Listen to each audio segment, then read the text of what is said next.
আচ্ছা, কয়েকদিন ধরে অনেকের থেকে এই কথাটা শুনছি, আমি নাকি কোনো একটা ভিডিওতে বলেছি যে মিউচুয়াল ফান্ড করে ভুলে যেতে হবে।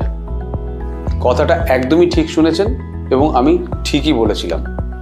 আমি এইটা বলতে চেয়েছিলাম যে আপনি যে ইনভেস্টমেন্টটা করবেন সেইটাকে কন্টিনিউ করবেন। যদি ওয়ান টাইম ইনভেস্ট করে থাকেন বা যদি আপনি এসআইপি করে থাকেন, সেই ফান্ডটাকে কন্টিনিউ করতে বলেছি।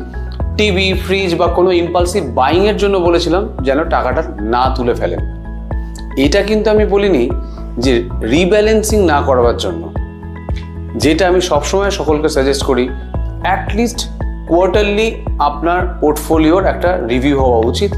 যদি কোনো ফান্ড নন পারফর্মিং থাকে সেই ফান্ডটাকে চেঞ্জ করা উচিত, মানে রিব্যালেন্সিং করা উচিত। ফান্ড চেঞ্জ মানে কিন্তু আমি অ্যাসেট ক্লাস চেঞ্জের কথা বলছি না। সেই অ্যাসেট ক্লাসের যদি যে ফান্ডটা আপনার নেওয়া রয়েছে সেই ফান্ডটা যদি পারফর্ম না করে, তাহলে অন্য ফান্ড নিন যেই ফান্ডটা সেই সময় পারফর্ম করছে। অতএব এই ভিডিওটাতে আমি ক্লিয়ার করতে পেরেছি হয়তো আপনাদেরকে যে কেন এই কথাটা বলেছিলাম যে মিউচুয়াল ফান্ডে থাকুন এবং লম্বা সময়ের জন্য থাকুন। খুব ভালো থাকবেন, সুস্থ থাকবেন।